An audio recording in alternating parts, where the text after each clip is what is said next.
I'm not a believer in prophets, especially the current crop, most of whom make such outlandish, self-serving observations they are deservedly grist for the social media humor mill. But I do recognize there are occasionally individuals who read the signs of social change and predict with quite a bit of accuracy what is to come. One of my favorites is Vincent Benet, who also happens to be one of my favorite poets. I first encountered him in my sophomore literature book in high school, not as a poet, but as a master of the short story. The story was called By the Waters of Babylon, a post-apocalyptic tale, possibly the first I ever read, which may be why it carried such an impact. It tells of a young man, the son of a high priest, who ventures into one of the dead places where people are forbidden to go. The dead places are the former cities of a vanished civilization, which are still intact, though the residents are all long dead. I won't go into the details. If you Google the title, you can read the full story for free. I wanted to refresh my memory about the story, so I did some research. The first thing that surprised me was it was written in 1937.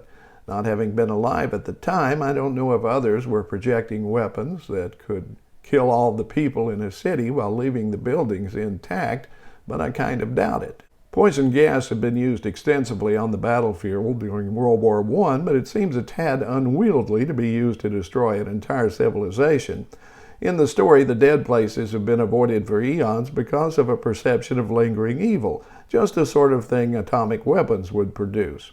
Benet either had a great imagination or he had some inside dope, probably the former. As a poet, Vincent Benet was widely celebrated, and his long poem, John Brown's Body, won a Pulitzer Prize. But he also had some shorter poems, which are also apocalyptic in nature.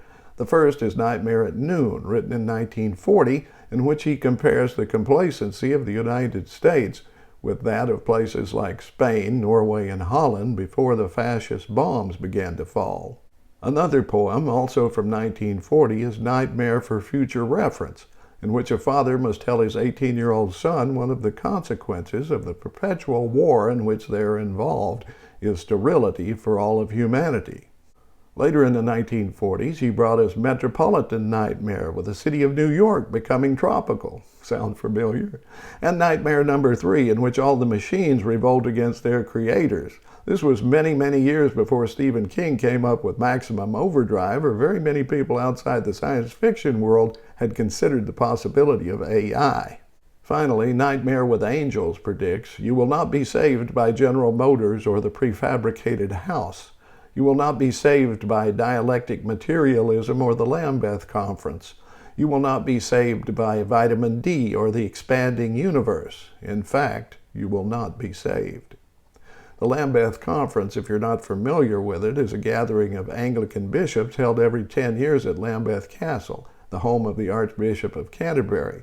The conference held in 1930 raised quite a ruckus by deciding artificial contraception might be okay in some instances, an idea that caught on, for now at least. You may be familiar with Benet's short story, The Devil and Daniel Webster, but you may not know his story, The Sobbin' Women, was the basis for the movie musical Seven Brides for Seven Brothers, or the phrase, "Bury my heart at Wounded Knee," came from a Benet poem. I don't know if kids study Vincent Benet in school anymore. I hope they do, because his work has suddenly become very timely once again. If I can inspire even one other person to check him out, that would certainly make my day.